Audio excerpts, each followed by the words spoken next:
This week's video is going to be all about the health benefits of green tea. I've seen some overblown claims, so we're going to parse through and figure out what's what. Also, stay tuned till the end of the video to get tips on how to make the healthiest cup of tea possible. Tea is one of those rare beverages that's pretty much universally accepted by science as a healthy one. But just remember, as with everything in life, you can have too much of a good thing. So don't overdo it with the green tea. The number one thing that makes green tea so good for you is that it's loaded with healthy nutrients. All of these bioactive polyphenols are awesome for your health. You may have heard of some of them known as flavonoids or catechins, and what those are just antioxidants. What antioxidants do is prevent free radical damage to your body. And free radical damage to your body over time causes cancer. But let me break that down a bit.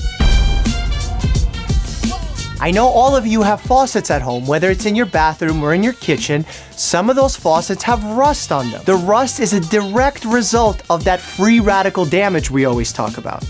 Now, antioxidants prevent that rust from forming. So think of antioxidants as the rust prevention within our own bodies. Yes! That's awesome! Within media, it's been mentioned before that those who drink green tea have lower rates of cancer. And it's been theorized that it has something to do with the huge amount of antioxidants found within green tea. We have to not get too excited by this fact because this is only a correlation and not a causation. Yes, it's good to drink green tea, but no, it's not going to cure and prevent all types of cancer. Second great point about green tea. If you got stinky breath, maybe you should try some green tea. But that's none of my business. The nutrients within green tea that we just mentioned on this last point, known as catechins, do a great job of inhibiting and killing certain types of bacteria. In fact, studies were done and proved that bacteria known to cause bad breath within your mouth was killed by drinking green tea. Also, when you have less of that specific bacteria, you have less plaque. So green tea also decreases the risk of developing a cavity. Point Trey about green tea. It does a great job of giving you stable energy without all the jitters. It has about 30 to 50 milligrams of caffeine, which is roughly half a cup of coffee. You're still focused, you're still stimulated, but you don't have that jittery feeling that you get with a big cup of coffee. Another nutrient within green tea that works together with caffeine to boost your brain function is called L-theanine. Its benefit is that it gives your brain relaxation without the added sedation or drowsiness that come along with other relaxing agents. While we've seen in animal and lab models that it increases your good cholesterol and lowers your bad cholesterol, what we found in animal, lab, and human trials is that green tea lowers your blood pressure. And if you've watched my hypertension video, you know how important it is to keep your blood pressure under control. Point number 5, green tea can help you burn fat.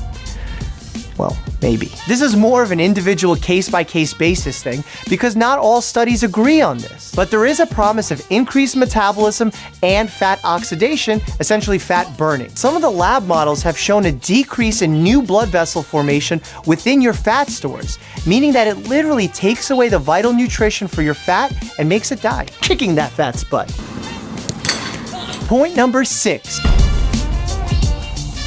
Animal and lab models both show that catechins, the nutrient we keep mentioning over and over again, decrease the risk of you developing Alzheimer's and Parkinson's disease. Science isn't clear on why this occurs, but it's theorized that it has something to do with the decrease in the development of plaque within the brain. If that doesn't encourage you to take a sip, I don't know what will. Point 7. Now this is the game changer. This is the one that everyone gets excited about.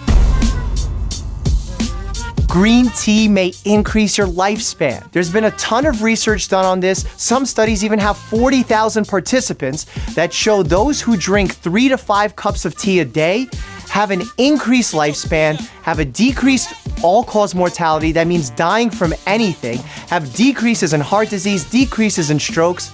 But before we get too excited, we need to remember correlation versus causation. Just because those who drink green tea live longer, it doesn't mean green tea is the sole thing that's responsible for that effect. So yes, enjoy your green tea, but don't think you're gonna live forever. Here's how you create the healthiest cup of tea possible. Don't add green tea directly to boiling water, as it destroys those healthy catechins we've been talking about. Don't go decaf, because the decaffeination process hurts more of the nutrients found within green tea. Add lemon into your tea, as it aids in the absorption of some of these nutrients. Finally, don't cheap out. Go for the good premium stuff, as it contains more of the healthy nutrients we've been talking about all along. I need you to know this. Don't buy into the BS supplements that take green tea extract and claim that it has miracle health benefits. They do not. The real thing is always healthier than the supplement form. As always, thanks for watching. Audio check 1, 2 on the MC mic with the emerald green scrubs, catechins, and what basically, which is just an EKG, but for the brain. Do people know what an EKG is? Catechins, that nutrient we've mentioned many times. Animal models and lab models. Do you even tea, bro? Can I interest you in a cup of tea from a squirrel cup? What each and every one of the politicians needs is a nice cup of honest tea. All right, I got a better one. What do you call a dentist who doesn't like tea? Dennis?